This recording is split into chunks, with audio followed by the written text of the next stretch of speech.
இயேசு கிறிஸ்து பிறந்து வரணுமா இருக்கு. ஆமென். இந்த ஆபிரகாம் வம்சத்திலிருந்து இயேசு கிறிஸ்து பிறந்து வரணுமா இருந்தது. அதனால ஆண்டவர் ஆபிரகாமை தெரிந்து கொள்கிறார். அந்த ஆபிரகாமை தெரிந்து கொள்ளும் போது ஆபிரகாமுக்கு 75 வயசு. எவ்வளவு படிச்சு பாருங்க. ஆதியாகமம் 12ஆம் அதிகாரம் ಆದಿಕಾಂಡ 12ನೇ ಅಧ್ಯಾಯ ಓದಿ. ಯೆಹೋವನು ಆಬ್ರಹಾಮನಿಗೆ ನೀನು ಸ್ವದೇಶವನ್ನು ಅವನ ಸ್ವಂತ ஊரை விட்டு உன் சொந்த பந்தங்களை விட்டு உன்னுடைய பிதாவின் வீடையும் விட்டு நான் காமிக்கும் தேசத்துக்கு நீ புறப்பட்டு போ. நான் உன்னை பெரிய அப்படின்னா பெரிய வம்சத்தாரா செய்து உன்னை ஆசீர்வதித்து உன்னுடைய பேரை பிரகத்திக்கு தருவேணும். அப்படின்னா உலகம் எங்கும் உன்னுடைய பேரை பேசுற அளவுக்கு நான் உன் பேரை மாற்றுவேன். ஆமென். அப்படின்னா அன்னைக்கு பல ஆயிரம் வருடங்களுக்கு முன்பதாக ஒரு ஆபிரகாமை ஆண்டவர் தெரிந்து கொண்டு ஒரு வாக்குத்தத்தத்தை தந்தாரனா பல ஆயிரம் வருடங்கள் கடந்து இன்னைக்கு மட்டும் அந்த வார்த்தையை பேசப்படுகிறது. அப்படின்னா ஆபிரகாம் என்று அந்த வார்த்தையை பேசப்படுகிறது என்றால் அன்னைக்கு ஆண்டவர் அந்த பேரை ஆசீர்வதித்தார். அப்படின்னா அந்த மனுஷனை தேவன் ஆசீர்வதித்தார். உன்னுடைய பேரு காலத்துக்கும் என்ன ஆகும்? உச்சரிக்கப்படும். அப்படின்னா உன் பேரை பேசுவாங்கயா, உன்னை புகழ்ந்து பேசுவாங்க அப்படின்ட்டு அன்னைக்கு சொல்லிட்டார் ஆண்டவர். அல்லேலூயா. பிரகிருதி ಅಂದ್ರೆ ಪ್ರಕೃತಿಗೆ ತರವೇನಂದ್ರೆ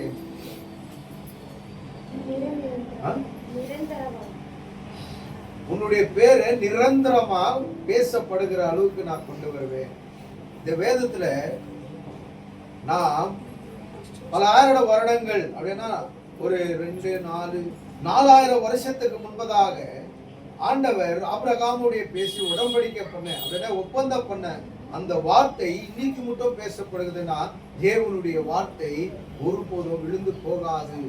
அவர் சொல்றாரு, வானம் பூமி அழிந்து போனாலும் நான் சொன்ன வார்த்தை ஒருபோதும் அழியாது. ஏன்னா சொன்னவர் யாருன்னா அந்த வானம் பூமியை படைச்சவர். ஆமென். வானம் பூமியை படைச்சவர். வானம் பூமி விழுந்து போதான் படைச்சவரை சொல்றாரு. ஆனா நான் சொன்ன வார்த்தை விழுந்து போகாது. அப்போ வானம் பூமி விழுந்துருதுன்னு சொல்லிட்டுக்கிறாரு. அது எப்போ போதும் தெரியாது. அதுக்குள்ள நம்ம போயிடுவோம் பரலோகத்துக்கு, தேவனுடைய ராஜ்யத்துக்கு. அப்போ அவர் சொன்ன வார்த்தை ஒருபோதும் அழியாது, அது நிறைவேறும். பாருங்க, அன்னைக்கு அவருக்கு சொன்னாரு உன் பேரு பேசப்படும் அப்படின்னு சொல்லும் போது இன்னைக்கு மட்டும் அது பேசப்படுகிறது. அப்புறம் நீ ஆசீர்வாதம் நிதியா மாறி இருப்பாய். ஆசீர்வாதம் நிதி. ஆசீர்வாதம் வேற, நிதி வேற. அல்லேலூயா. ஆசீர்வாதம் வேற, நிதி வேற. அல்லேலூயா. நிதி என்னது? ಜಾಸ್ತಿ. அல்லேலூயா. நிதி என்ன ஜாஸ்தி. அப்போ உன்னை ஆசீர்வாத நிதியா மாத்திருப்பேன். இது பைபிள்ல கொஞ்சம் முன்னாடி போகும்போது அவன் ஆண்டவருடைய வார்த்தையை கேட்டு அதுபடி ஆண்டவருக்குள்ள அவன் பயபக்தியா நடந்து ஆண்டவருடைய வார்த்தைக்கு கட்டுப்பட்டு அவன் போகும்போது ஆபிரகாம் பெரிய பணக்கார சீமானா மாறினான் என்று வேதம் சொல்லுது. வெள்ளி தங்கத்துக்கு பஞ்சமே இல்லையா அவனுக்கு. ஆண்டவருடைய வார்த்தை பொய்யாவாது. ஆசீர்வாத நிதியனா அநேகருக்கு கொடுக்கிற அளவுக்கு இருக்கிறான் தெரியுமா? அவன் தான் ஆசீர்வாத நிதி. இன்னைக்கு முக்கிய சம்பானி எல்லாம் பார்த்தா அவன் எல்லாம் ஆசீர்வாத நிதி. ஒரு நாளைக்கே அவன் 100 கோடி சம்பாதிச்சிருவான். அவன் நிதியா காணப்படுகிறான். புரியுதுங்களா? அப்ப ஆண்டவர் ஆபிரகாமுக்கு சொன்ன வார்த்தை நீ ஆசீர்வாத நிதியா மாறி இருப்ப. கொஞ்ச நாள் ஆன பிறகு, கொஞ்சம் வருடங்கள் ஆன பிறகு ஆபிரகாம் பெரிய ஆசீர்வாத நிதியா மாறி இருந்தான். பெரிய சீமானா, பெரிய பணக்காரனா அவன் மாறி இருந்தான். ஆமென். தேவனுடைய வார்த்தை அவன் வாழ்க்கையில நிறைவேறினது. இரண்டாவது படிங்க அப்படியே. உன்னை ஆசீர்வதிப்பவர்களை நான் ஆசீர்வதிப்பேன், உன்னை சபிக்கிறவர்களை நான் சபிப்பேன். அதுக்கு தான் சொல்றது, கிறிஸ்தவரா இருக்கிற நம்ம யாரையும் போய் சபிக்க போக கூடாது, சாபம் கொடுக்க கூடாது. சிலர் சொல்றாங்க தெரியுமா, எதனா ஏமாத்திட்டா நாசமா போயிடுவாங்க, போற வரையில ஆக்சிடென்ட் ஆகி செத்துருவாங்க, பாம்பு கடிச்சு சாவு எல்லாம் சொல்றாங்க தெரியுமா? அல்லேலூயா. அது சாபம். சாபம் கொடுக்க கூடாது. சாபம் கொடுத்தா அவங்களுக்கே சாபம் அடிக்கும். அல்லேலூயா. நீ என்ன ஒரு தோசையை சுட்டா அதை திருப்பி போட்டே போடணும், ஒரு சப்பாத்தியை சுட்டா திருப்பி போடணும். நீ எந்த பக்கம் போட்டியோ அதே பக்கம் உனக்கும் திரும்பும். அல்லேலூயா, நினைச்சுக்கிங்க. அதனால அவன் எப்படாப்பட்ட மனுஷனா இருந்தாலும் நம்ம என்ன பண்ண கத்துக்கணும், ஆசீர்வாதம் கத்துக்கணும், ஆசீர்வதிக்க கத்துக்கணும். அல்லேலூயா. போன வாரம் அதுதான் நம்ம பேசணும். போன வாரம் மன்னிப்பு. அவன் என்ன மாதிரி தப்பு பண்ணியிருந்தாலும் அவனை மன்னிக்கிற தன்மை நமக்குள்ள இருக்கணும். அல்லேலூயா. மன்னிக்கிற தன்மை நமக்குள்ள இல்லைன்னா நாம் தேவனுடைய பிள்ளைகள் என்று அந்த அந்த வார்த்தைக்கு அர்த்தமே இல்லாதவர்களாக காணப்படுகிறோம். ஆமென். எத்தனை முறை ஆண்டவரை மன்னிக்கணும்னு பேதுரு கேட்கிறான். 7 முறை மன்னிக்கிட்டா, இவங்க இவ்வளவு தப்பு பண்ணாங்களே மனுஷனே கேட்டா, 7 இல்ல 70 முறை கூட மன்னி, இல்ல 7000 முறை கூட மன்னி. அல்லேலூயா. அதுக்கு தான் நம்ம ஒரு வசனம் எக்ஸாம்பிள்ல பார்த்தோம். ஒரு பணக்காரனுக்கு 2 வேலைக்காரனுகள் கடன் கொடுக்கணுமா இருந்தது. ஒருத்தன் 10,000, ஒருத்தன் 1 லட்சம். 2 பேருக்கும் வட்டியும் கொடுக்க முடியல, அசலும் கொடுக்க முடியல. அப்போ அவங்க ரிக்வெஸ்ட் பண்ணி அழுந்து கெஞ்சும் போது அந்த பணக்காரன் மனம் முருங்கி, அந்த ராஜா மனம் முருங்கி 2 பேருக்கும் கடனை மன்னிக்கிறான். அப்போ இயேசு கேட்கிறாரு, இயேசு தான் சொல்றாரு, ஒரு ஊர்ல ஒரு ராஜா இருந்தாரு, இந்த மாதிரி கடனை மன்னிச்சிட்டாரு, யாருக்கு மன்னிக்கப்பட்டது அப்படின்னா இவங்க கூட இருக்கிறவங்க யோசிக்கிறாங்க. 10,000 ஒருத்தர், 1 லட்சம். 1 லட்சத்துக்காரனுக்கு தான் மன்னிக்கப்பட்டது. ஆனா அவன் தான் ஜாஸ்தி.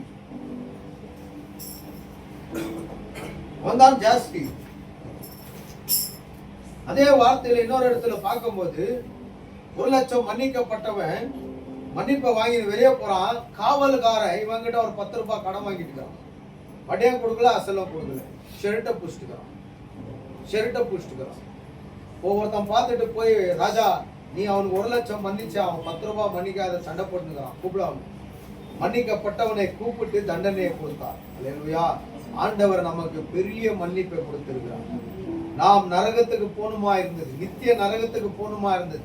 அந்த நித்திய நரகத்திலிருந்து இயேசு என்ற நாமம் நம்மளை விடுவித்து ரட்சிருக்கிறது. ஆமென், ஆமென் சொல்லுவோமா? இது நம்பணும். இது நம்பிக்கைக்குள்ள இருக்கிறது. இது கண்ணால பார்த்தா ஆகாது. கண்ணால நான் பார்த்தா தான் நம்புவேனா? ஆகாது. நரகத்துக்கு தான் போகணும். நீ விசுவாசிக்கணும். நீ கண்ணால பார்த்து நீ நம்பணும்னா இயேசு அதை இப்ப கூட செஞ்சு காமிச்சிருப்பாரு. அதை இன்னைக்கு கூட காமிச்சிருப்பாரு. நீ கண்ணால பார்த்து நம்பு, நம்பிக்கை எடுத்துக்கோ. இயேசு அப்படி நம்மளுடைய நம்பிக்கையை எதிர்பார்க்கல. நீ பார்க்காமல் நம்பணும். பார்க்காமல் நம்புகிறவன் பாக்கியவான். அல்லேலூயா. உலகத்துல எல்லாமே இருக்குது பார்க்கறதுக்கு, பல விதமா இருக்குதா இல்லையா? பல விதமா விக்கிரங்களை பார்த்திருக்கிறோம். அதெல்லாம் ஜனங்க பார்த்து இது அதுதான் நம்புறாங்க. ஆனா நான் அப்படி இல்லை. விசுவாசத்துக்குள்ள நம்பணும். தேவனுடைய வார்த்தைக்குள்ள நம்புறவர்களாக இருக்கணும். அல்லேலூயா. அப்பதான் அது மோட்சத்துக்கு கொண்டு போகும். அதுதான் பரதேசி தேவனுடைய ராஜ்யத்துக்கு கொண்டு போகும் முதல். அல்லேலூயா.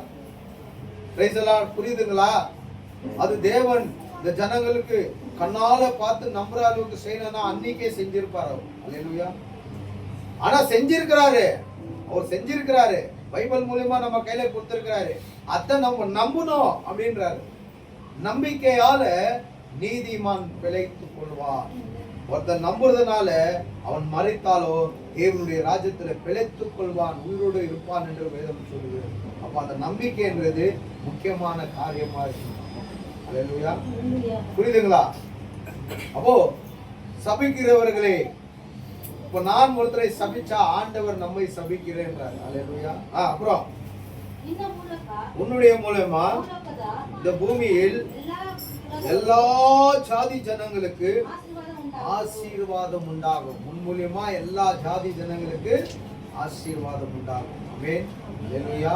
எல்லா ஜாதி ஜனம்னா வெறும் ஆபிரகாமுடைய சந்ததிக்கு மாத்திரமல்ல, உலகத்துல இருக்கிற எல்லா ஜனத்துக்கும், அப்படின்னா தரித்திரர்களுக்கும், அப்படின்னா அந்நிய ஜனங்களுக்கும், புறஜாதிகளுக்கும் ஆபிரகாமின் மூலியமா எல்லாருக்கும் ஆசீர்வாதம் உண்டாகும் என்று. அல்லேலூயா.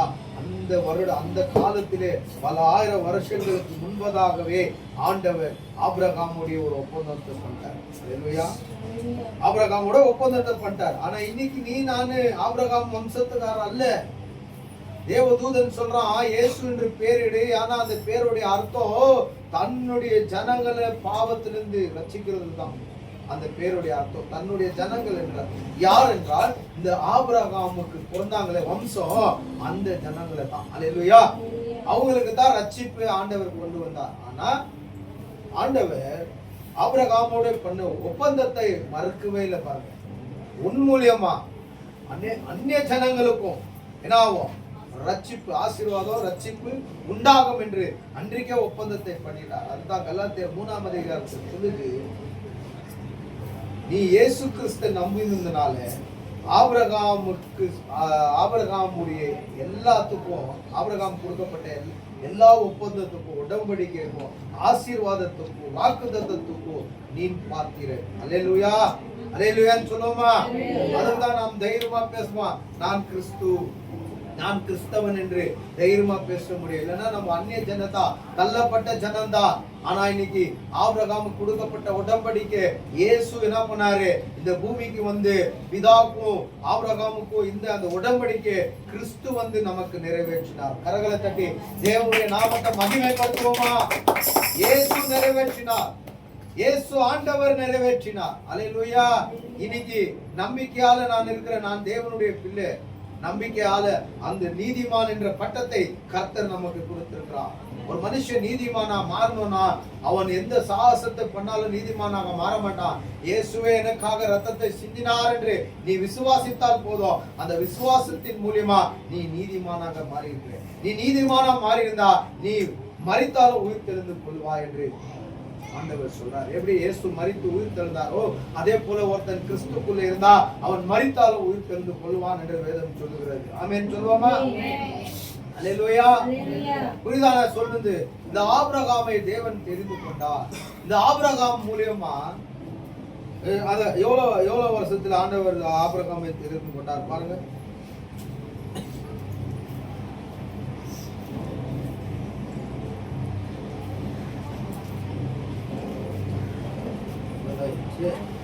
பட்சினே வாங்க, கீழே 4 படி.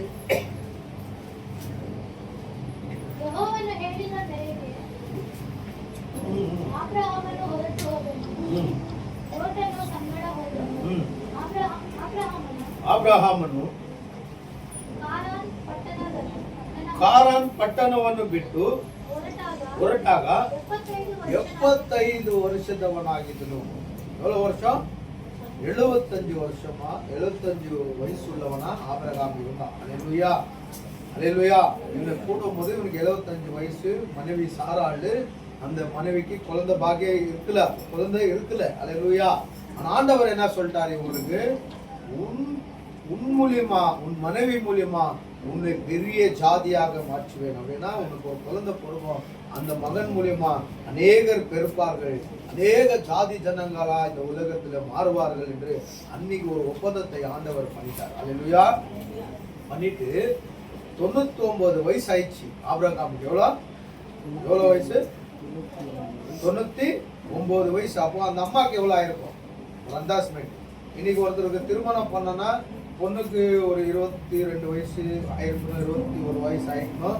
பையனுக்கு ஒரு 24, 25 வயசு ஆயிருந்தா தான் அவங்க மேஜருக்கு ஒரு சம்பிரதாய பிரகாரம் இந்த வயசுல கல்யாணம் பண்ணுவாங்க இல்லையா? அப்போ ஆபிரகாமுக்கு 75 வயசு இருக்கும். அப்போ சாராளாமாக்கு எவ்வளவு இருந்திருக்கும்? அப்போ ஒரு 70 இருந்திருக்கும். இப்போ ஆபிரகாமுக்கு 99 வயசு இருக்குது. இப்போ இந்த அவருடைய மனைவிக்கு எவ்வளவா இருந்திருக்கும்? இவருக்கு 99னா அந்த அம்மாவுக்கு ஒரு 95 இல்லையா? கேள்வி புட்டி புட்டா. அல்லேலூயா. புட்டி புட்டா ஆயிட்டுக்கிறாங்க. ஆனா ஆண்டவர் வார்த்தை சொல்லுது, வானம் பூமியும் அழிந்து போனாலும் என் வார்த்தை ஒருபோதும் அழியாது. அப்ப ஆண்டவர் வார்த்தையால ஆபிரகாமுக்கு சொன்னாரே, உனக்கு ஒரு குமாரன் பெருக்கிறான், உன் மனைவி மூலியமா ஒருத்தன் பொறுக்கிறான், அவன் மூலியமா பெரிய சந்ததியா மாத்துவேன், பெரிய ஜனஜாதியா மாத்துவேன் சொன்னாரே, அந்த வார்த்தை எங்க போச்சு? 99 வயசு 95 வயசுல குழந்தை பெற்றுக்க முடியுமா ஒரு கணவன் ஒரு மனைவி? இல்ல, அவங்களுடைய எல்லா சக்தி இழந்து போயிட்டு இருப்பாங்க. அல்லேலூயா. எப்படி பெற்றுக்கொள்ள முடியும்?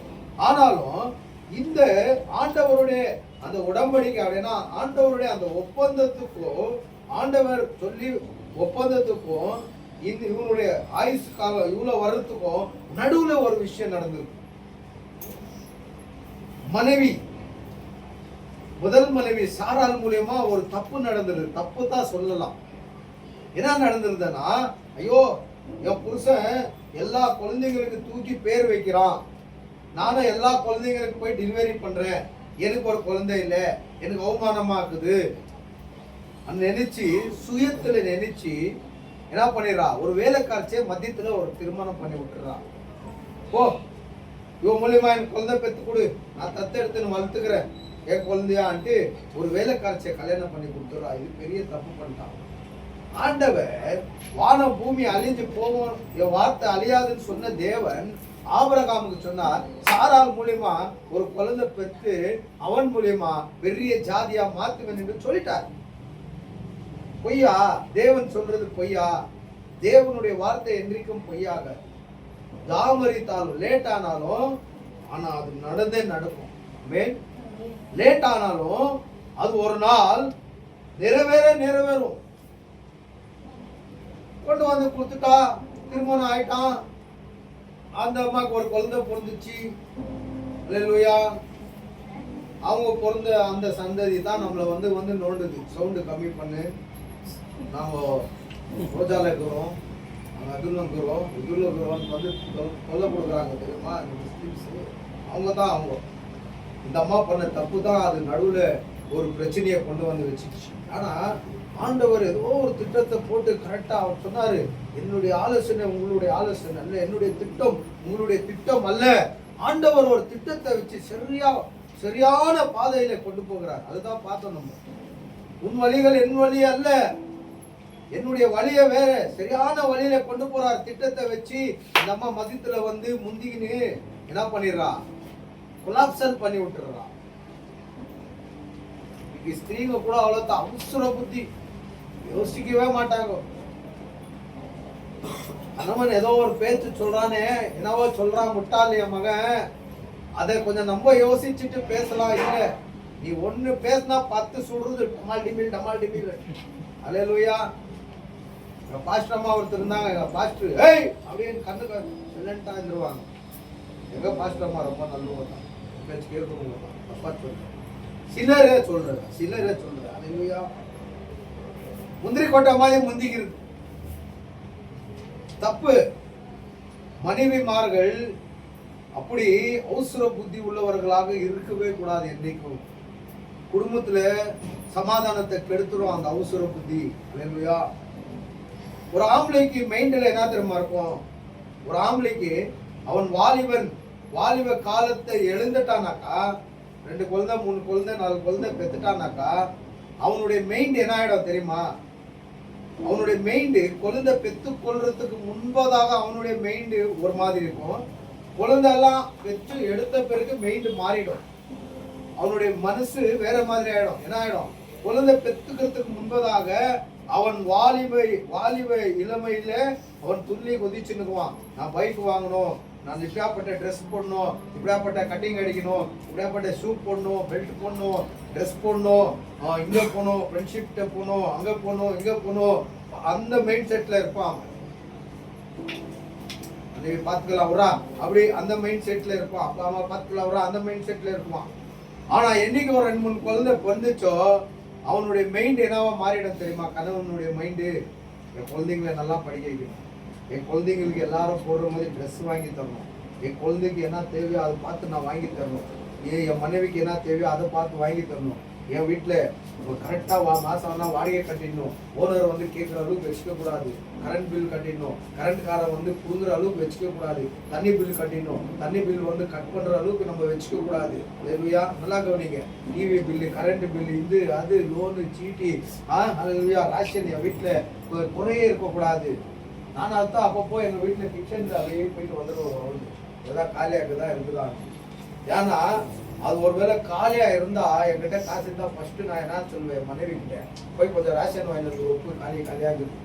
இதெல்லாம் கணவனுடைய மைண்ட் செட்ல வந்துடும். எப்போனா குழந்தைங்களை பெற்றுட்ட பிறகு எல்லா ஜவாப்தாரி அந்த கணவன் என்ன பண்ணிக்குவான், தன்மையில வச்சுக்குவான். அல்லேலூயா. சிலர் மனைவிமார்கள் கூட வேலைக்கு போறாங்க, அவங்களுக்கும் அதே தான் நாட்டு. அவங்க வந்து விட்டுறணும் எப்படியா போட்டோம் அப்படியெல்லாம் கிடையாது. நான் சொல்றேன், கணவனுடைய மெயின் செட் இப்படி வரும். ஆனா அதெல்லாம் பண்ணணும்னா கணவன் என்ன பண்ணும், நல்லா கடுமையா மாடு மாதிரி உழைக்கணும், கழுத மாதிரி சுமக்கணும். அல்லேலூயா. இது மனுஷனுடைய காரியம்தான். தேவன் சொல்லிட்டார், ஆதாமே நான் கொடுத்த ஆசீர்வாதத்தை நீ எழுந்துட்ட, அதனால என் மகனை நீ என்ன பண்ணு, நீ சாகர மட்டும் வேர்வை விட்டு கஷ்டப்பட்டு இந்த பூமியில நீ என்ன பண்ண, சம்பாதிச்சு சாப்பிடு போட்டு சாப்பிட்டார் ஆண்டவர். யாருக்கு? யாருக்கு? நம்முடைய மூல தாய் தகப்பன் என்று சொல்லலாம். மூல தாய் தகப்பன் அங்கத்துல இருந்து தான் நம்ம எல்லாம் வந்திருக்கிறோம். அல்லேலூயா. அவன் பண்ண வேலைக்கு இன்னைக்கு நம்ம கஷ்டப்படுற அளவுக்கு ஆயிட்டோம். அல்லேலூயா. Praise the lord. கணவனுடைய மைண்ட் செட் அப்படியே வந்துடும். ஏன்னா அவனுக்கு ஒரு காலகட்டத்துல ஷோக்கி போயிடும். என்ன ஆயிடும், ஐயோ இந்த காசு இதுக்கு செலவு பண்ற போது என் பொண்ணுக்கு ஃபீஸ் கட்டலாம், ஐயோ இந்த காசு செலவு பண்ற போது என் பையனுக்கு இது வாங்கி தரலாம், ஐயோ இந்த காசு செலவு பண்ற போது நம்ம வீட்டுக்கு ரேஷன் பண்ணலாம். இந்த மைண்ட் செட்டுக்குள்ள வருவான். அவன் சோக்கிக்குள்ள போக மாட்டான். ஏன்னா அவனுக்கு ஒரு ஜவாப்தாரின்னு உண்டு, கணவன். அவனை சும்மா போட்டு போட்டு போட்டு நோண்டக்கூடாது மனைவி. அல்லேலூயா. நோண்டா அவனுக்கு என்ன ஆயிடும் தெரியுமா, இவங்களுக்கு ஆளானா கஷ்டப்படுறேன், எங்கன்னா ஓடிடலாம் அப்படி தோண்டிடும். எத்தனோ கணவர்கள் ஓடிட்டு இருக்கிறாங்க. இன்னைக்கு கூட எனக்கு தெரிஞ்ச ஒரு அம்மா இருக்கிறாங்க, 1 2 3 4 பசங்க, ஆம்பளை பசங்க, எல்லாம் கல்யாணம் குழந்தைங்க இருக்கிற பசங்க தான். ரோடிங்கோ குளிக்கிங்கோ இருக்கிறாங்க. ஆனால் அந்த அம்மா ஒண்டி கட்டியாங்க. கணவன் ஓடிட்டாரு. யான்னு கேட்டால் அவங்க சொல்ல மாட்டேங்கிறாங்க, வெளியே இருக்கிறவங்க சொல்றாங்க. இந்த அம்மா அந்த அவ்வளோ டார்ச்சர் கொடுக்குது. அந்த ஆள் நல்லா சம்பாதிச்சு பார்த்துட்டு இருந்த மனுஷன், இந்த அம்மா கொடுத்த டார்ச்சருக்கு அந்த ஆள் எங்க போனான்ட்டே தெரியல, வீட்டை விட்டு ஓடணும். இப்படி எல்லாம் ஓடிடுவாங்க. கொஞ்சம் யோசிங்க. அவன் ரிவார்கள் 6 குண்டு போட்டு ஒரு குண்டா சுடுறதுக்குள்ள நீ ஏக்கப்பாட்டி சபனை தூக்கி அப்படி சுடுறிய. அல்லேலூயா. ஒரு ரவுண்டுக்கு ஒரு 50 குண்டு சுடக்கூடாது எதையும் சொல்றேன். அல்லேலூயா. நம்ம முந்திக்கு நிச்சயிப்பாரு. நம்ம அவசரப்பட்டு ஆண்டவர் கொடுத்த உடன்படிக்கைய நம்ம மறந்துட்டு ஆண்டவர் கொடுத்த அந்த ஒப்பந்த வாக்கு தத்தத்தை, உனக்கு குழந்தை பருப்பான் அப்படின்னு சொன்னாரு, அந்த வாக்கு தத்தத்தை மறந்துட்டு என்ன பண்ணிட்டா, அவசரப்பட்டு ஒரு கல்யாணம் கட்டி கொடுத்துட்டு குழந்தை பேக்க சொல்லிட்டா. அவங்க தான் ஆகும். இன்னைக்கு பாருங்க, நம்ம கிட்ட ஏக்கா போட்டியா வராங்க. அல்லேலூயா. ஏக்கா போட்டியா வராங்க. ஏக்கா போட்டியா நம்ம கிட்ட. நம்மளுக்கு வந்து இந்துவங்க கூட சைலண்ட் ஆகிட்டு இருக்கிறாங்க, ஆர்எஸ்எஸ்காரங்க கூட சைலண்ட் ஆகிட்டாங்க இங்க ஆராதனை நடத்தி. ஆனா இவங்க வந்து இது பண்ணாது பாஸ்டிங்ல நம்ம என்ன ஒரு ஓவர் 2 ஓவரா பாடி கத்தி கூச்சல் போட்டுக்கிறோம். இல்லையே, 2 பாட்டு தாங்க முடியாது. அதே இந்த இடத்துல வேற எதனா டென்ட் ஹவுஸ் பண்ணிட்டு இருந்து நல்லா பேண்ட் செட் வச்சு பாட்டுங்க போட்டுருந்தா என்ன பண்ணிருப்பாங்க இவங்கெல்லாம். புரியுதுங்களா? அதனால ஸ்திரீகள் கொஞ்சம் ஹஸ்பண்ட் கிட்ட அடிக்கி வாசிங்க. உங்க நல்லதுக்கு தான். ஆமென். உங்க நல்லதுக்கு தான். அது கொஞ்சம் பேசும்போது நம்ம அடிக்கி வாசிக்கணும் இருக்கட்டும். அல்லேலூயா. தேவன் ஆபிரகாமை அழித்து வாக்குத்தத்தத்தை கொடுத்தார். இப்போ 99 வயசு, நமக்கு 95 வயசு இல்லையா? ஏன் நடுவுல குழந்தை பெக்க தெரிஞ்ச ஆபிரகாமுக்கு மனைவி மூலியமா ஏன் குழந்தை பெக்க தெரியல? 2 பேருக்கும் டாக்டர் சொல்லுவாங்க, இன்னைக்கு செக் பண்ணுவாங்க குழந்தை ஆகலன்னா. அவன் ஆணையும் செக் பண்ணுவான், பெண்ணையும் செக் பண்ணுவான். யாருக்கு இல்லைன்னா குறை இருக்குதான்னு பார்ப்பான். இல்லையா? குறை இருந்தால் அதுக்கு ஒரு ட்ரீட்மெண்ட் கொடுப்பாங்க. இப்போ 2 பேரும் எப்படியா இருக்கிறாங்க? நெகட்டிவா பாசிட்டிவா சொல்லுங்க. 2 பேருக்கும் அந்த பாக்கியம் இருக்குது.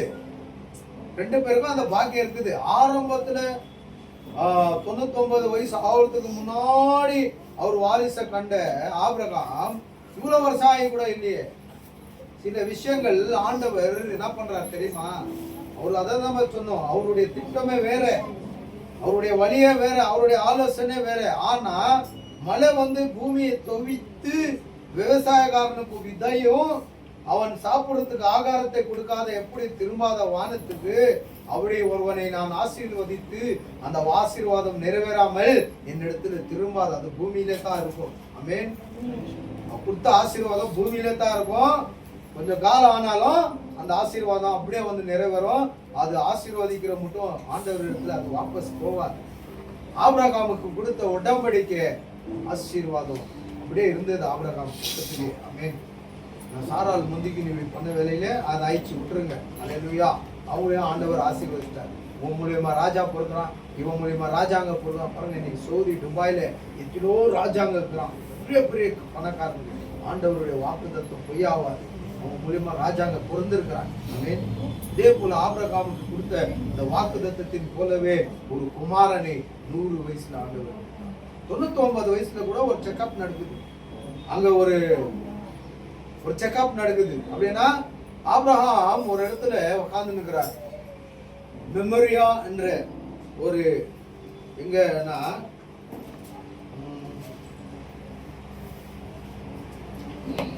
18ஆம் அதிகாரத்தில் சொல்லுது. ஆபிரகாம் மத்தியான நேரத்தில் மெமோரியா என்கிற ஒரு தோப்பாண்ட அவர் குடாரத்தை போட்டு அந்த குடாரத்தின் வாசல் வழியா உட்கார்ந்து கொண்டு இருக்கும் போது தேவன் அந்த ஆபிரகாமுக்கு தரிசனத்தை கொடுத்து, எப்படி என்றால் ஆபிரகாமே கண் எடுத்து, அப்படின்னா நீ தலை தூக்கி கண்களால என்னத்த பாரு, கண் எடுத்து பாரு. அவனுடைய எதிரில யாரோ 3 பேர் புருஷமார்கள் நின்று கொண்டிருக்காங்க. ஆபிரகாமே தரிசனத்தை கொடுக்கிறாரு. உன் பார்வையால பாரு, கொஞ்சம் கண்ணை மேல தூக்கி பாரு. உனக்கு முன்பதாக யாரோ 3 புருஷர்கள் நின்று கொண்டிருக்கிறார்கள் அப்படின்ட்டு ஆண்டவர் சொல்லும் போது உடனே அவர்களை எதிர்கொள்வதற்காக ஆபிரகாம் அவனுடைய குடாரத்தின் வாசல் வழியா ஓடி போய் அந்த 3 புருஷர்களுக்கு முன்பதாக அவன் என்ன பண்றான், பணிந்து நமஸ்கரிக்கிறான். இந்த 3 புருஷர்கள் யார் என்றால் தேவனால அனுப்பப்பட்ட தேவ தூதர்கள். ஆமென். தேவனால அனுப்பப்பட்ட தேவ தூதர்கள்னால மெசேஜ் டைமில் ಹೋಗ್ತಾ ಇದ್ದಾರೆ. கிரண் பிரசாந்த் ஆண்டவர் சொல்லியிருக்கிறார், குடிப்பு புசிப்பு தேவனுடைய ராஜா இல்லை. நேற்று ஒரு பாஸ்டர் வந்து என்ன சொன்னார், பிரசங்கம் முடிகிற மட்டும் இப்படி அசைவே கூடாது. அது ஆண்டவருக்கு கௌரவத்தை செலுத்துற விஷயம். அது தேவ ஆவியானவர் சபைக்கு பேசி நிற்கும் போது நம்ம காதுக்கு கேட்கிற விஷயம், அசடை பண்ற விஷயம் இல்லை. சாப்பாடு வர நேரத்துக்கு வரும், முடிஞ்சு ஒரு 15 நிமிஷம் லேட் ஆனா என்ன ஆகிட போறோம், செத்து போயிடுறோமா நம்ம? இல்லை தானே வேணுமையா? இல்லை தானே, வர நேரத்துக்கு வரும். அந்த வார்த்தைக்கு நம்ம முக்கியத்துவம் கொடுக்கணும். பவுல் என்ற ஒரு போதகன் பிரசங்கம் பண்ணிட்டு இருக்கிறான் ஒரு இடத்துல. அப்போஸ்தலர் நடவடிக்கைகளை பார்க்குறோம், மெசேஜ் பண்ணிருக்கிறாரு. அவன் ஜன்னல் ஓரமா மாடி வீட்டில் உட்காந்து ஜன்னல் ஓரமா அப்படியே மேலே ஏறி அப்படியே அந்த பிரசங்கத்தை பார்த்துட்டே இருக்கிறான். தூக்கம் வந்தா தப்பா? தூங்குறது தப்பா? உனக்கு தூக்கம் வந்தா என்ன பண்ணு, நேரா வீட்டுல போய் தூங்கி. நீ சபைக்குள்ள வந்து தூங்கி நிற்கிற என்ன தெரியுமா? தூங்கினே இருக்கிற வார்த்தைக்கு நீ அசடை பண்ணதுனால ஆயிட்டான். மேலேருந்து கீழே வந்து செத்துட்டான்.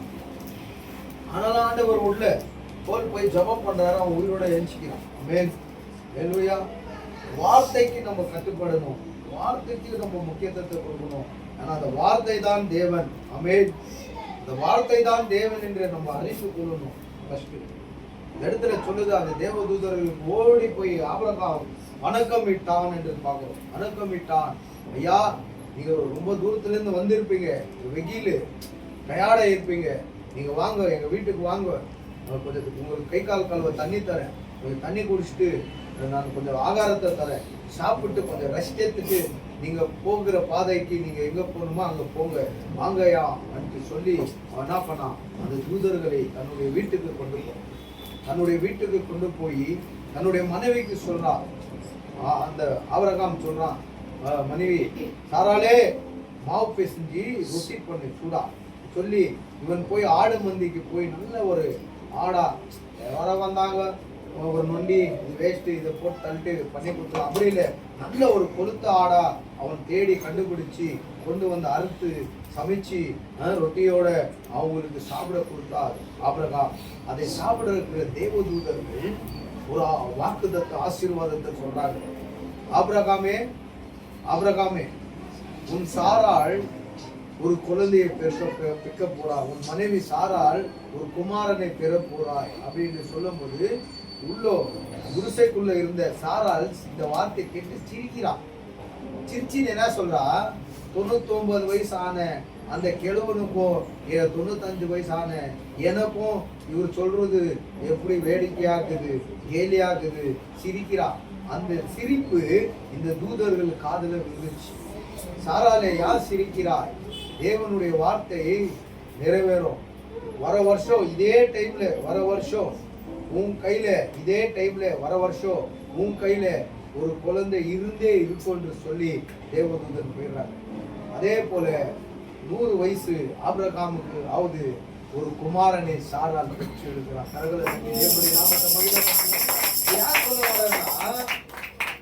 பாருங்க, நம்மளால எதுவுமே முடியாது, ஐயோ எல்லாமே முடிஞ்சிச்சு, நம்மளால எதுவுமே முடியாது, இதுக்கு மேல எல்லாமே தோல்வி அன்று நீ நினைக்கும் போது ஆண்டவர் சொல்லுவாரு, அது தோல்வி இல்லை, இனிதான் உனக்கு வெற்றி. ஆமென் சொல்லுவோம், ஆகட்டும் சொல்லுவோம்.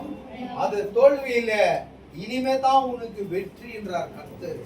ஆனா என்னால எல்லாம் ஆகும் என்றால் அது ஒருவேளை ஆகிற மாதிரி தெரியும், எல்லாமே பைலர் ஆயிடும். அல்லேலூயா, எல்லாமே பைலரா மாறிடும்.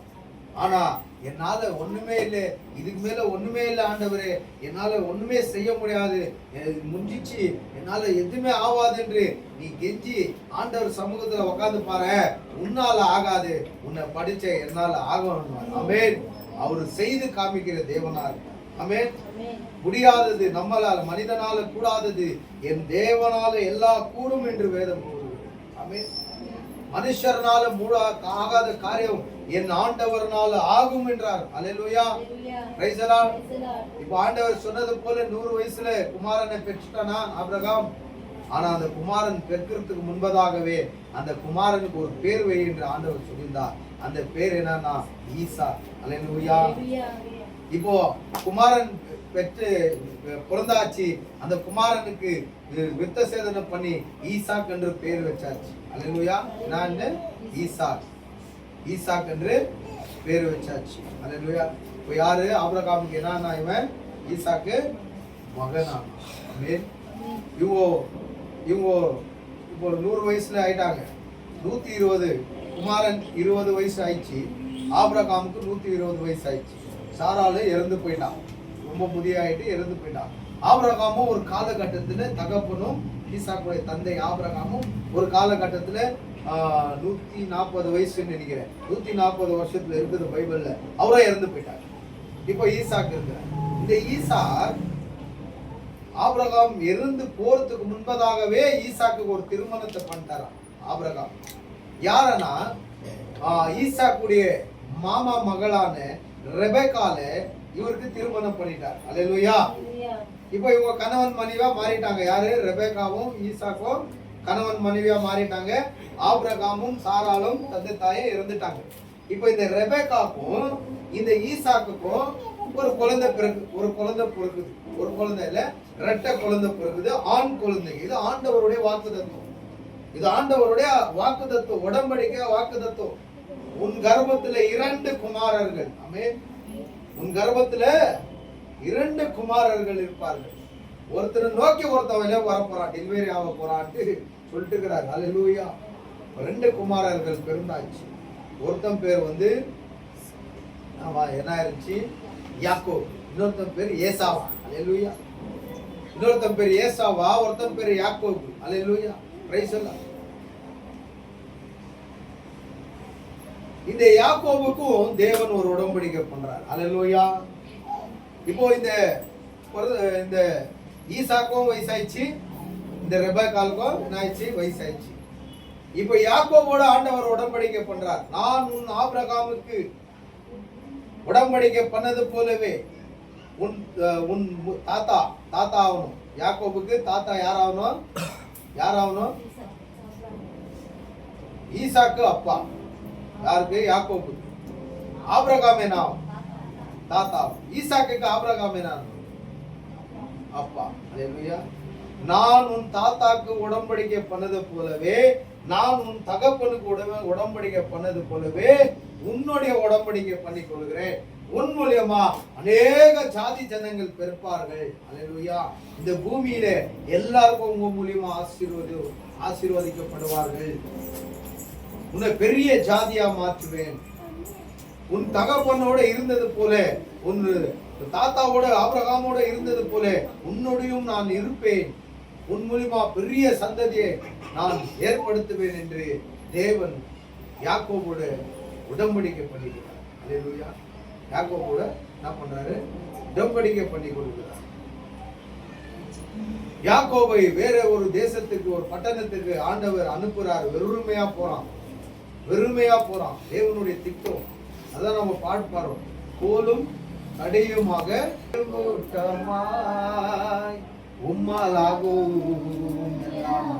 யாக்கோப்னால அல்ல, தேவனால எல்லாமே ஆகும். அந்த சொன்ன ஒப்பந்தத்தை யாக்கோபு மூலியமா ஆண்டவர் நிறைவேற்றி கொண்டார். அல்லேலூயா, அல்லேலூயா. அவன் தன்னுடைய மாமா வீட்டுக்கு போறான், வெறுமையா போறான். இது தேவனுடைய திட்டம், தேவனுடைய ஆலோசனை, தேவனுடைய சித்தம். வெறுமையாக அந்த லாபான் என்ற யாக்கோபுடைய மாமா வீட்டுக்கு போறான். அந்த மாமாவுக்கு 2 பெண் பிள்ளைகள். ராசாத்தி வரல. இந்த ராசாத்திக்கு அந்த பேர் தான் கொடுத்தோம். ராசாத்திக்கு செல்வி, லேயா, ராக்கேல். ராக்கேல் வந்து தங்கச்சி, லேயா வந்து அக்கா. அவங்க 2 பேருக்கு அதுதான் பேர் நாங்கள் கொடுத்த இயேசு நாமம். லேயா, ராக்கேல். லேயா ஒண்டி, சாரி, ராக்கேல் ஒண்டி வருது, லேயா வரமாட்டேங்குது. இன்னைக்கு வரல லேயா. இந்த லாபான் யாக்கோபுடைய மாமாவுடைய பெண் பிள்ளைகள் 2 பேரு. ஒருத்தி பேரு லேயா, ஒருத்தி பேரு ராக்கேல் என்று சொல்லப்படுது. ஆமென். ராக்கேல் என்றவ சின்னவளா இருக்கிறா, லேயா என்றவ மூத்தவளா இருக்கிறான். யாக்கோபுக்கு ராக்கேல்னா ரொம்ப பிடிக்கும். ஆமென். ராக்கேல் மேல யாக்கோபுக்கு அதிகமா லவ் இருந்தது, பிரியம் இருந்தது. ஒருவேளை இவனுக்கு இவங்க அப்பா அம்மா சொல்லியிருப்பாங்கன்னு நினைக்கிறேன். இந்த ரெபேக்கா இருக்கா இல்லையா, ரெபேக்கா சொல்லியிருப்பான் என்னான்ட்டு, எங்க ஊர்ல நம்ம சொந்தக்காரருடைய பெண்கள் இருக்கிறாங்க 2 பேரு, உனக்கு மாமா முறை ஆகணும், அவங்க பிள்ளைங்களை தான் நீ கட்டிக்கணும், ஒருத்தி பேர் இது ஒருத்தி பேர் அது அப்படின்னு சொல்லியிருப்பா. இல்லை சின்ன வயசுல ஒருவேளை இவன் பார்த்துருப்பான், அங்க மென்ஷன் பண்ணல. நான் நினைக்கிறேன் இவர் பார்க்காத கொள்ளாத எப்படி அவனுக்கு லவ் வரும்? ஒரே நாளில் வந்துடுமா? இல்லையே. இது ஆல்ரெடி இதெல்லாம் ஸ்டோரி போயிருக்குது, பைபிள்ல சுருக்கி இருக்கிறாங்க. இருக்கட்டும், ஒருவேளை அப்பா அம்மா சொல்லியிருப்பாங்க, நம்ம சொந்தக்காரு அந்த ஒரு ஊர்ல இருக்கிறாங்க, அங்க நம்மளுடைய உனக்கு மாமா முறை ஆகணும், உன் மாமாவுக்கு 2 பெண் பிள்ளைகள் இருக்கிறாங்க, ஒருத்தர் பேர் ராக்கேல், ஒரு பேர் லேயா அப்படின்னு சொல்லியிருப்பாங்க. இல்லை நீங்கன்னா இவங்க மீட் ஆகிருப்பாங்க, சின்ன வயசுல மீட் ஆகிருப்பாங்க. ஒரு காலகட்டத்தில் இவன் பார்த்துருப்பான், சின்னவளான ராக்கேல் இவன் ஆசைப்பட்டு இருப்பான். இப்போ ஒரு காலகட்டத்தில் ஒரு பிரச்சனை வரும்போது இவன் என்ன பண்றான், தந்தை தாயெல்லாம் விட்டு கூட பிறந்த அந்த ஏசாவையை விட்டு அந்த நாட்டுக்கு போறான். இது தேவனுடைய சித்தம். அந்த நாட்டுக்கு போய் மாமா வீட்டுக்கு போயிடறான். மாமா வீட்டுக்கு போயிட்டு இருக்கும்போது மாமாவுடைய பிள்ளைகளை பார்க்குறான், அந்த ராக்கேல பார்க்குறான், ரொம்ப சந்தோஷப்படுறான். ரொம்ப சந்தோஷப்படுறான். ஏன்னா அந்த ராக்கேல் மனசுல என்ன ஆயிடுச்சு, அம்மா என்னான்ட்டாங்கோ, இப்படி மாமா பொண்ணுக்குது, அங்க போய் இருந்து மாமா பொண்ணை கல்யாணம் பண்ணினே நீ சந்தோஷமா வாழு கர்த்தருக்குள்ள அன்ட்டு அம்மா சொல்லி இருக்கிறாங்க. அதனால வந்தான், மாமா பொண்ணை பார்த்த உடனே எனக்கு ஒரு சமாதானம். ஏன்னா அப்பெல்லாம் 2 வீலரு, காரு, ஹெலிகாப்டர் எதுவும் இல்லை, நடந்துன்னு வரணும். பல நாட்கள் நடந்து வந்து தான் ஒரு ஊருக்கு சேரணும். மலைகளும் பள்ளத்தாக்குகளையும் கடந்து வரணும். இவன் வரத்துக்குள்ள டயர்ட் ஆயிருப்பான். அங்க ராக்கேல் ஆடு மேய்ச்சின்னு வந்த உடனே அந்த ராக்கேலை பார்த்த உடனே இவன் சந்தோஷப்பட்டு ஓடி போய் கட்டி பூச்சி அழுந்துறான். இவன் டயர்ட்னஸ் உருட்டு வந்துக்கிறான், வழி தெரியாத வந்துடுறான், தேடி இந்த வீட்டை இவங்களை இந்த குடும்பத்தை அழுந்துடுறான். அழுதுட்ட பிறகு அங்க அவனுக்கு கொஞ்சம் தண்ணி அது இது சில விஷயங்கள் நடக்குது. நல்லா கவனிங்க, சில விஷயங்கள் நடக்குது. நடந்து அந்த ராக்கேல் என்ன பண்றா, தன்னுடைய தகப்பன் வீட்டுக்கு கொண்டு போய் அப்பா யார் வந்துக்கிறது பாருங்க, யார் வந்துக்கிறது பாருங்க, நம்ம சொந்தக்காரு மக யாக்கோபு வந்துக்கிறார். அப்போ அங்க சில விஷயங்கள் நடக்குது. என்ன ஆச்சு ஏதாச்சு, நீ அவ்வளவு தூரத்துல நீங்க ஏன் வந்து சில விஷயங்கள் நடந்து பேச்சுவார்த்தை ஆயிருக்குது. அவனும் சில விஷயம் சொல்லியிருக்கிறான், எனக்கு என் கூட பிறந்த ரெட்டையா நாங்க பிறந்தோம், சில விஷயம் நடந்துச்சு, அந்த ஆசீர்வாதத்தை நான் அநியாயமா ஆசீர்வாதத்தை பிடிச்சுக்கினேன், அவன் என் மேல கோபமா இருக்கிறான், அதனால நான் பலியாக கூடாதுன்ட்டு தப்பிச்சின்னு உடையாண்டுக்கிறேன் அப்படின்னு சொல்லும் போது மாமா சொல்றாரு, நீ இனிமே எங்கேயோ போவாத, என் கூட இரு, என் ஆடு மந்தையை மேய்ச்சிக்கின்னு இங்கே இரு அப்படின்னும் போது கொஞ்ச நாட்கள் ஆடுகளை மேய்ச்சின்னு மாமாவோட இருக்கிறான். அப்போ மாமா ஒரு நாள் கேட்கிறான், மருமகனே என் கூட நீ வேலை செய்யறதுக்கு ஏதாச்சும் ஒரு சம்பளத்தை நீ வாங்கணும், எதிர்பார்க்கணும் என்கிட்ட இருந்து, நீ எனக்கு ஃப்ரீயா வேலை செய்யறது எனக்கு கொஞ்சம் கூட இஷ்டம் இல்லை, உனக்கு என்ன சம்பளம் போட்டு தரணும் என் கூட வேலை செய்யறதுக்கு நீ கேளு மருமகனே அப்படின்னு சொல்லும் போது யாக்கோபு சொல்லலாம், உன் கூட நான் வேலை செய்யறதுக்கு எனக்கு சம்பளமா, உன் சின்ன பொண்ணு ராக்கேல எனக்கு கல்யாணம் கட்டி கொடு, ஏன்னா நான் சின்ன வயசுலேருந்து அவன் மேலே ஆசை வச்சிருக்கேன், நான் கல்யாணம் பண்ணிக்கிறேன் அப்படின்னு போது சரி மகனே 7 வருஷம் என் கூட வேலை பண்ணு, 7வது வருஷம் ஆன பிறகு என் மகளை உனக்கு கட்டித்தர, நல்லா கவனிங்க அப்படின்னு சொல்லி 7 வருஷம் யாக்கோப் மூலியமா அவன் லாபான் அவன் மாமனார் வேலை பார்க்க வைக்கிறார்.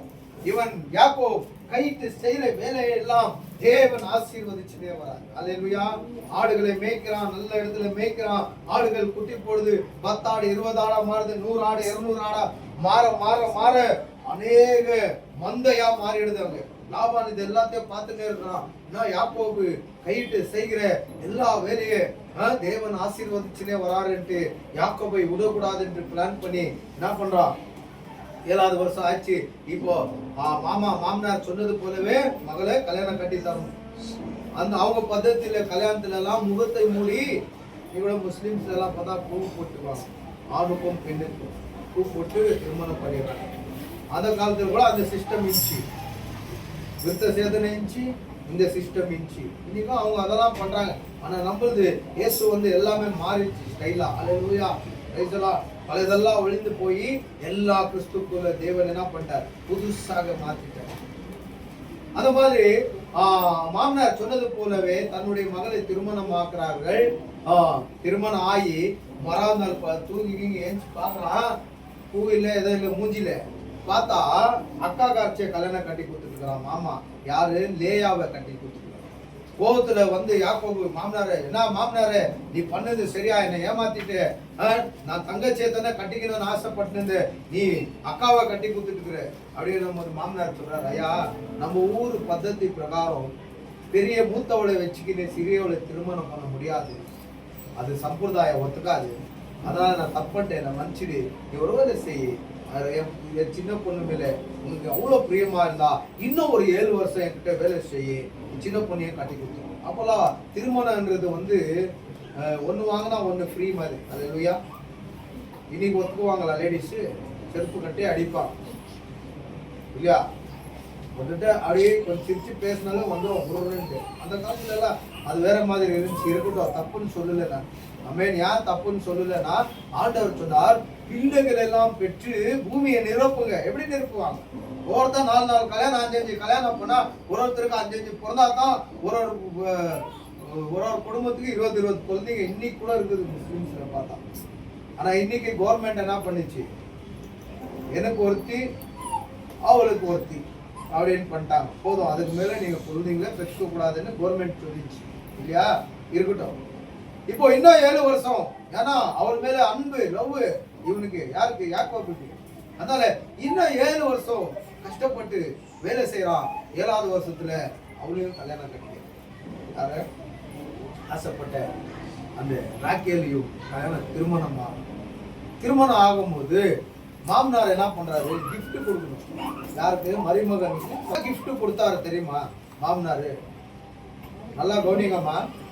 மாமனார் என்ன gift கொடுத்தாரு தெரியுமா? ஃபர்ஸ்ட் ஒருத்தர் திருமணம் ஆனா இல்லையா, அந்த அம்மாவுக்கு 2 வேலைக்காரச்சிகளை கொடுத்தாரு மாமனார். அந்த அம்மாவுக்கு செகண்ட் ஒருத்தியை கொடுத்தான். செகண்ட் மேரேஜ் ஆனார் இல்லையா தங்கச்சியை, அந்த அம்மாவுக்கு ஒருத்திய வேலைக்காரச்சியை கொடுத்தாரு மாமனார். ஒரு மனைவிக்கு ஒருத்தி வேலைக்காரச்சி, ஒரு மனைவிக்கு ஒருத்தி வேலைக்காரச்சி. இப்போ அங்க எத்தனை ஸ்திரீங்க இருக்கிறாங்க? 4 ஸ்திரீ. இவர் என்ன பண்ணிட்டாரு, இந்த 2 ஸ்திரியை கூட திரும்ப கல்யாணம் பண்ணி. இப்போ இவருக்கு எத்தனை மனைவி? 4 மனைவி. அல்லேலூயா. எத்தனை மனைவி? இந்த 4 மனைவிக்கும் சேர்ந்து பிறந்தவர்கள் ஆண் பிள்ளைகள். இந்த 4 பேருக்கு மனைவிமார்கள் பிறந்தவர்கள் தான் 12 பேர். அல்லேலூயா. இந்த யாக்கோபுக்கு பிறந்த 12 பேர்ல யார அதிகமா லவ் பண்ணியிருந்தான்? யார அதிகமா? பேரு எத்தனை பேரு? 2 பேர். அல்லேலூயா. மித்த 10 பேரும் அந்த 3 பேருக்கு பிறந்தது. அல்லேலூயா. இந்த ராக்கேல் ரொம்ப அதிகமா யாக்கோபு அன்பு வச்சு, ஆசை வச்சு, அன்பா அவனுடைய எல்லா அந்த லவ்வை கொடுத்து எதிர்பார்த்து கொண்டிருந்த அந்த ராக்கேலுக்கு 2 ஆண் பிள்ளைகள் பிறக்கிறாங்க. ஒருத்தன் பேர் பெனேயும், இன்னொருத்தன் பேர் யோசேப். அல்லேலூயா. ஒருத்தன் பேர் பெனேமின், இன்னொருத்தன் பேர் யோசேப். அல்லேலூயா. இப்போ எதனா உங்களுக்கு கொஞ்சம் நான் விளங்குச்சா? அந்த குழந்தைக்கு யோசேப்புன்னு பேர் இயேசு நாமத்தில். அவங்களுடைய வம்சம் தாத்தா யாரு, அவங்களுடைய பாட்டி யாரு, இப்போ இங்க இந்த யோசேப்புடைய தாத்தா யாரு, பாட்டி யாரு, தகப்பன் யாரு? கொஞ்சம் திங்க் பண்ணுங்க பார்க்கலாம். ஏதோ ஒரு பேர் கொடுக்குறது இல்லைங்க, இயேசு நாமத்துல அர்த்தபூர்வமா கொடுக்கணும். அவன் பாட்டி பேர், அந்த குழந்தையோட பாட்டி பேர், இந்த யோசேப்புடைய பாட்டி பேர் என்ன? அந்த யோசேப்புடைய தாத்தா பேர் என்ன? ரெபேக்காவுடைய கணவன் பேர் என்ன? உங்களுடைய கணவன் பேர் என்ன? உங்களுடைய பேர் என்ன? இப்ப யாக்கோபு அவர்தான். யாரு யாரு? உங்களோட மகன் யாக்கோபு தான். அந்த யாக்கோபுக்கு பிறந்த குழந்தை தான் யோசேப். அல்லேலூயா. புரியுதுங்களா? புரிஞ்சிச்சா இல்லையா? இவங்க பேர் ரெபேக்கா, அவருடைய கணவன் பேரு ஐசாக். அதே போல யாக்கோபுக்கு பிறந்த குழந்தை பேரு யோசேப்பு. அந்த யோசேப்புக்கு யாக்கோபு அப்பா ஆகணும். அப்போ ரெபேக்காவும் ஈசாக்கு என்ன ஆகணும்? தாத்தா பாட்டி ஆகணும். அப்புறம் ஆபிரகாம் யாரானோ? முப்பாட்டன். புரியுதுங்களா? அல்லேலூயா. Praise the lord. அந்த யோசேப்பை கூட ஆண்டவர் தெரிந்து கொண்டார். அல்லேலூயா. அந்த யோசேப்பின் நிமித்தமா அந்த ஆபிரகாம் வம்சத்தை ஆண்டவர் காப்பாற்றுறார். அண்ணன் தம்பிகள் மூலமாவே பிரச்சனை ஏற்படுது. டைம் ஆயிடுச்சு, நமக்கு ஏதோ ஒரு ஃபுட்டு வரணும், அதுக்கு தான் வெயிட்டிங். அண்ணன் தம்பி மூலமாவே ஒரு பிரச்சனையை எழுப்புறார். யாருக்கு? யோசேப்புக்கு ஒரு பிரச்சனை வர்ற மாதிரி ஆண்டவரே எழுப்புறார். அல்லேலூயா. ஏன்னா இந்த ஆதியாகமம் 37ஆம் அதிகாரத்தில் நம்ம பார்க்கணும். 37ல நம்ம படிக்கும் போது நம்ம சொல்லுது யோசேப்பனா சரித்ரா. அல்லேலூயா. இப்போ புரிஞ்சிச்சிங்களா? பேரு யோசேப்புன்னு எது கொடுக்கப்பட்டது? ஆபிரகாமுடைய மரிமகனுடைய மகனுடைய பேர் தான் யோசேப். யாக்கோபுடைய தகப்பன் ஈசாக்கு, யாக்கோபுடைய அம்மா ரெபேக்காளுக்கு பிறந்த ஈசாக்குடைய மகன் தான் யோசேப்பு. அல்லேலூயா. அல்லேலூயா. இந்த யோசேப்பின் மூலமா ஆண்டவர் சில திட்டங்களை வச்சிருந்தார். இந்த யோசேப்பின் மூலமா ஆண்டவர் சில காரியங்களை ஏற்படுத்தி வச்சிருந்தார். அல்லேலூயா. நம்ம முதலே பற்றோம், உன்னுடைய திட்டம் என்னுடைய திட்டம் அல்ல, ஆண்டவருடைய திட்டமே ஒரு திட்டமா இருந்தது. ஆமென். இஸ்ரேல் ஜனங்களை பாதுகாக்கும். ஆனா அந்த ஜனங்கள் வம்சத்திலிருந்து இயேசு பிறந்து வரணும். எதுக்காக பிறந்து வரணும்? சாத்தானுடைய சதியை அழிக்கும்படி கிறிஸ்து இந்த பூமிக்கு பிறந்து வரணும். பாவத்தை நீக்கும்படி, சாபத்தை நீக்கும்படி இயேசு பிறந்து வரணும். இயேசு பிறந்து வரணும்னா ஆபிரகாமுடைய வம்சத்துல வரணும். ஆபிரகாமுடைய வம்சத்துல எப்படி வரணும்னா தாவீது வம்சத்திலிருந்து இயேசு பிறந்து வரணுமா ஒரு திட்டத்தை ஆண்டவர் வச்சிருந்தார். ஆமென். தாவீது வம்சத்துல தான் மரியாதையே பிறந்து வரான். அல்லேலூயா. அந்த மரியாள் கர்ப்பத்துல தான் பரிசுத்த ஆவியின் மூலமா இயேசு குமாரனாக பிறந்தார். ஆமென். மனித அவதாரத்தை எடுத்தார். ஆமென். அப்போ அந்த இயேசு பெருகணும்னா அந்த ஆபிரகாமுடைய சந்ததி காப்பாற்றப்படணும். அப்ப அந்த ஆபிரகாமுடைய சந்ததி உயிர் வாழணும்னா ஒரு சில காரியங்கள் நடக்குது. அது ஆண்டவருக்கு முதல்ல தெரியும் சில காரியங்கள் நடக்குதுன்னு.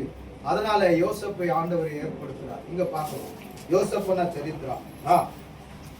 ಆದರೆ ಯಾಕೋಬನು ತನ್ನ ತಂದೆ ಪ್ರವಾಸನಾಗಿದ್ದ ಕಾನಾನ್ ದೇಶದಲ್ಲಿ ವಾಸವಾಗಿದ್ದನು. ಯಾಕೋಬನ ಮಕ್ಕಳ ಚರಿತ್ರೆ. ಯೋಸೇಫನು 17 ವರ್ಷದವನಾಗಿ ಇನ್ನು ಹುಡುಗನಾಗಿದ್ದ ತನ್ನ ಅಣ್ಣಂದಿರ ಜೊತೆಯಲ್ಲಿ ಅಂದರೆ ತನ್ನ ಮಲ ತಾಯಿಗಳಾದ ಬಿಲ್ದಾ ಜಿಲ್ವಾ ಎಂಬವರ ಮಕ್ಕಳ ಜೊತೆಯಲ್ಲಿ ಆಡು ಕುರಿಗಳನ್ನು ಮೇಯಿಸುತ್ತಿದ್ದನು. ಅವರು ಏನಾದರೂ ಕೆಟ್ಟ ಕೆಲಸ ಮಾಡುವಾಗ ಅವನು ತಂದೆಗೆ ತಿಳಿಸುತ್ತಿದ್ದನು. ரொம்ப நல்ல பையன் இவன். 17 வயசு வாலிப ஸ்டேஜ். ரொம்ப நல்ல பையன் இவன். தப்பு செய்ய மாட்டான். கர்த்தருக்கு பயந்தவனா. அப்போ வேதம் சொல்லுது அண்ணன்மாருங்க தப்பு செஞ்சா அப்பாவுக்கு வந்து அந்த தப்பை எடுத்து சொல்லுவான். அண்ணா இப்படி செஞ்சாரு அப்படி செஞ்சாரு அப்படி. இவன் ரொம்ப நல்லவன். யாரு? யோசேப்பு ரொம்ப நல்லவன். அப்போ இவன் நல்லவனா இருக்கிறதுக்கு காரணம் யாரு? அம்மா தான். அல்லேலூயா. நல்ல புத்தியை கற்றுக் கொடுத்துருக்குறாங்க. ஏன்னா ரொம்ப ஆசைப்பட்டு 27 14 இன்னொரு 7 வருஷம் வேலை செஞ்சு 21 வருஷம் இவருடைய அந்த ராகேலுக்கோசரம் அவன் பாடுபட்டான். அன்புனால அவன் என்ன பண்ண, ஆசைனால அவன் மேல வச்சிருந்த ஆசைக்காக அவன் 21 வருஷம் மாமனார்கிட்ட கஷ்டப்பட்டு வேலை செய்வான். அல்லேலூயா. அந்த ஆசைப்பட்ட பொண்ணுக்கு பிறந்தவன் தான் இந்த யோசேப்பு பென்யமீன். அல்லேலூயா. அதனால மிச்ச பேரெல்லாம் 10 பேரும் அவங்களுக்கு பொருந்துவோம். ஆனா அவங்க மேல அதிகமா அவன் பாசம் வைக்கிறதோட தன் ஆசைப்பட்ட மனைவியோட பிள்ளைகள் மேலதான் அவன் அதிகமா பாசம் வைத்திருந்தான். அப்படின்னா பெனேஹிம், யோசேப்புட தம்பி பெனேஹிம், யோசேப் அண்ணா. அல்லேலூயா. ராகேலுக்கு பிறந்தவங்க இவங்க மேல ரொம்ப அன்பு வச்சுனா, ரொம்ப பாசம் வச்சுனா. அதனால அவங்கள நடுவழியில விட்டுல, அவங்களுக்கும் புத்தி சொல்லினதான், இவங்களுக்கும் அறிவு சொல்லுவான். அவங்களோட அதிகமா ஓரளவுக்கு பாசம் இவங்க மேல வச்சிருந்தான். அல்லேலூயா. பேசலாம். அப்ப நல்ல புத்திய அப்பா கத்து கொடுத்தார். யாருக்கு? யோசேப்பு. ஆமென். தப்பு இது தப்பு, இது நம்மளுடைய ஆண்டவருக்கு தெரியாது. உன் தாத்தாவே தேவன் பேசி அழைத்தார். நம்ம சந்ததி பெரிய ஜாதியா மாற்றுவேன்னு சொல்லியிருக்கிறார். அவர் சொல்லிக்கிறார் இதெல்லாம் தப்பு, இதெல்லாம் செய்யக்கூடாது, விக்கிராராதனை செய்யக்கூடாது, இதெல்லாம் ஆண்டவர் நமக்கு சொல்லியிருக்கிறார். சொல்லி சொல்லி சொல்லி சொல்லி யோசேப்புக்கு சொல்லி சொல்லி வளர்த்ததுனால அவன் தேவன் மேலே பக்தி உள்ளவனா மாறினான். ஆமென். இதுல இருந்து சொல்லி வளர்க்கும் போது அவன் பக்தி உள்ளவனா மாறினான். ஆமென். ஒருவேளை அண்ணன் மாறத தப்பு செய்யணும், அப்பா கிட்ட அப்பா அண்ணா இப்படி செஞ்சார் அப்படி செஞ்சார் சொல்லும் போது அப்பா கோத்துல திட்டும் போது அடிக்கும் போது இவங்களுக்கு யோசேப்பை கண்டாலே பிடிக்க மாட்டேங்குது. இதெல்லாம் நானா நடக்கல, தேவனுடைய திட்டம். அவர்களுக்கு யோசேப்பை கண்டா எரிச்சல் ஒரு அளவுக்கு ஆண்டவரே திட்டத்தை உருவாக்கி இருக்கிறார். இப்படி இவனை எதனா பண்ணிடணும்டா, நம்ம மேல போட்டு போட்டு கொடுக்கலாம் அப்பா கிட்ட. இந்த 10 பேரும் சேர்ந்து இவனை எதனா பண்ணணும்னு காத்து இருக்கும் போதுதான் ஒரு நாள் அவனை குடிச்சு ஒரு பள்ளத்துல தூக்கி போட்டுக்கிறான். பெரிய புகையில போட்டுக்கிறான்.